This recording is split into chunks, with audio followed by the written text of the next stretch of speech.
Assalamualaikum warahmatullahi wabarakatuh. Perkenalkan, nama saya Fatana Dityana dari kelas 12 IPA 1 SMAN 1 Ciampel. Di sini saya akan menjelaskan tentang resensi dari film Janur Kuning.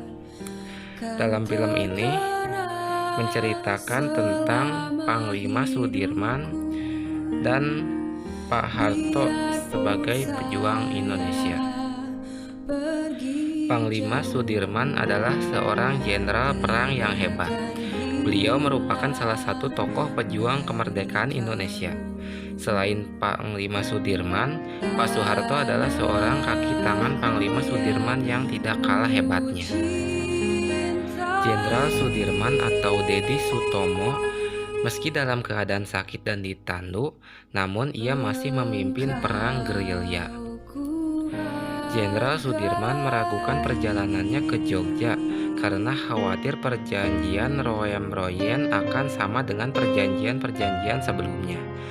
Namun, Letnan Soeharto atau Kaharudin Syah meyakinkan Jenderal Sudirman untuk memasuki kota Jogja karena Belanda telah kalah perang.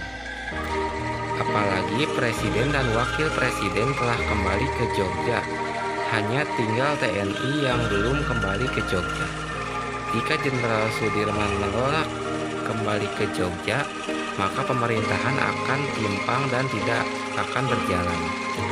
Akhirnya, Jenderal Sudirman luluh dan mau dibawa ke Jogja dengan ditandu. Dalam upacara ketika memeriksa barisan prajurit TNI, Jenderal Sudirman menghampiri seorang prajurit gagah berani bernama Komarudin. Komarudin meminta maaf pada Jenderal Sudirman karena ia pernah melakukan kesalahan dalam menghitung hari. Namun, sebagai seorang prajurit yang gagah berani, ia dianggap tidak bersalah oleh Jenderal Sudirman. Dalam pidatonya, Jenderal Sudirman menekankan kalau kita adalah cinta damai namun lebih cinta kemerdekaan dari Belanda yang telah membuat persatuan dan kesatuan Indonesia bercerai-berai. Dalam kondisi sakit, Jenderal Sudirman tidak bisa tenang. Ia tidak habis pikir kenapa Belanda membatalkan perjanjian Renville. Sementara Jenderal Sudirman jika boleh memilih, ia akan mati di medan perang dibandingkan harus mati di tempat tidur. Sementara itu, di kediaman Soeharto, Siti Hartinah yang sedang hamil 2 memiliki perasaan yang tidak enak. Ia menanyakan apakah latihan perangnya jadi atau tidak. Namun, Soeharto meyakinkan kalau perasaannya itu adalah bawaan dari janin yang ia kandung. Kemudian, pada tanggal 19 Desember tahun 1948, pasukan Belanda menyerang Yogyakarta, tepatnya di daerah Maguwo. Pada saat itu, Panglima Sudirman sedang sakit. Namun, meski sakit, beliau masih melanjutkan perjuangan dan daerah Maguwo berhasil dikuasai oleh pasukan penjajah Belanda.